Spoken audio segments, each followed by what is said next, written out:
président Obama. It's great to be part of your Religious Liberty Weekend. As some of you may know, I'm a Seventh-day Adventist lawyer here in Washington. I've worked on religious freedom issues for many years, and one of the people I've worked most closely with is Dr. John Gratz. John is not only a great leader in this area, but he's also a great inspiration to me and to many others. And John, your contributions are not forgotten. We all miss you here in Washington, and I'm glad that I can just be a little part of what you're doing over there in Cologne. Now, one of the things I've been asked to talk about is how are things changing here in Washington? Whenever there's a new president, a new administration, people talk about unprecedented things happening or a new path or the changes that are coming. But generally speaking, the changes are quite incremental and things don't change that much. Well, this time around, things have changed a lot. We have had things happen in the last 3 months that I would never have imagined happening when I was in law school a few years ago, just a few miles from here at Georgetown University. So there are so many challenges to due process of law, to fundamental human rights, to the way that we understand the Constitution and how the courts and the executive interact. I'm not going to bore you with all the details. I'll just say this. We are in very uncharted territory in this country. How is democracy going to work? How's the legal system going to work? How's it going to survive? We'll see. But there are so many things happen, so many challenges, including the deportations of people into a gulag down in El Salvador against the orders of the courts, and some of the things that have happened there. You probably read about them. They're very, very serious. This isn't hyperbole to say the ground has shifted completely, and we do not know where this is going to land. Now, recently, the president has created a Religious Liberty Commission. The chair is the Lieutenant Governor of Texas, who has been an advocate for getting church and state closer together. And the vice chair, interestingly enough, is Dr. Ben Carson, who is a Seventh-day Adventist. And at the signing and the creation of this commission, whose ambit is a little bit ambiguous, the president said, separation of church and state, is that a good thing? I don't know. What do you think? He kind of was throwing out the question. Is the separation of church and state even something that we want to continue, even though it is a bedrock of the Constitution put in the First Amendment of the U.S. Constitution, where we said that religion cannot be established? So, interestingly, this is all happening within the context of something called Project 2025, which was created by the Heritage Foundation, which is just over there, just a little ways away.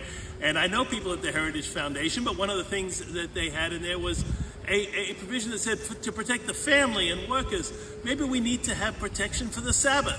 And of course, the Sabbath is Sunday.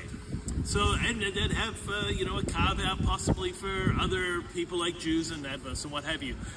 So that's the first time that idea has really come up in a major public policy document during my time here anyway. And it's just a kind of a confluence of events that have people asking, where are we going in America? What are the prophetic signs? Are we at a tipping point, an inflection point, if you like? To understand where we are, I think it's important to just go back just a little bit to the prior administration and what got so many American Christians concerned. And that was provisions that had to do with sexuality and gender increasingly being put into regulations and laws, and people who violated those laws either losing their ability to participate in the public square or in public grants and that kind of thing, or actually being prosecuted.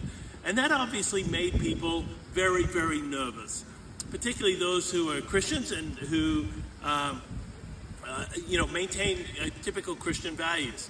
So that began a sort of a narrative that the left in the country is anti-religious freedom, which of course created a political opportunity for the right to say, hey, we believe in religious freedom and we'll protect you. And in particularly, we're going to protect Christians, and there's been some provisions regarding that.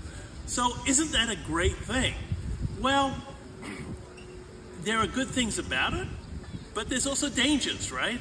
Because even though we want the protection to follow our faith, what we don't want is the government adopting faith and then telling everybody else how to follow it. And the concern, I think, that is legitimate is that we are getting rid of due process rights, separation of powers, that is between the judiciary and the White House, and increasingly getting a very, very, very powerful president that isn't checked by the normal checks and balances in the American system. That is at the same time saying we should get rid of the separation of church and state, combining all these ideas together. And that sounds a lot like what we've been told as Adventists to expect prophetically. Now, there are different people who have different perspectives on this. You don't want to interpret or predict what's coming next, but these aren't things that are coming next. They're things that have already happened. And so I think it's fair to say, at least from my perspective as a religious liberty advocate, I think that we're seeing the building blocks of exactly what we're told to expect in the book of Great Controversy and, of course, in the books of Revelation and Daniel. I think we're in amazingly prophetic times.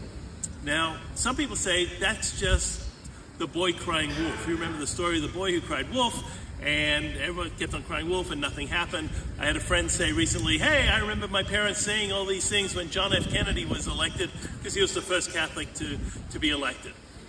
My perspective is, I understand that we have to be humble and we don't want to be emphatic, but on the converse side, when you see something, you can't help but admit that you see something. And the point of the story of the boy who cried wolf isn't that there's no wolf.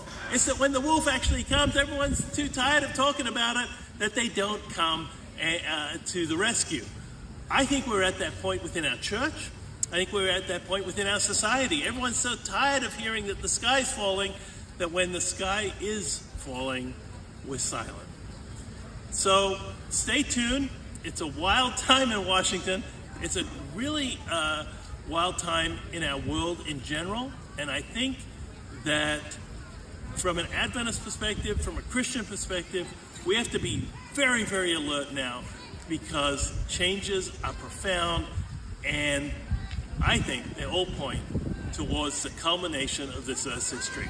Thanks so much for having me as part of the weekend, and I hope that next time I'll be with you in Collage and we can spend some time together in person. Bye for now.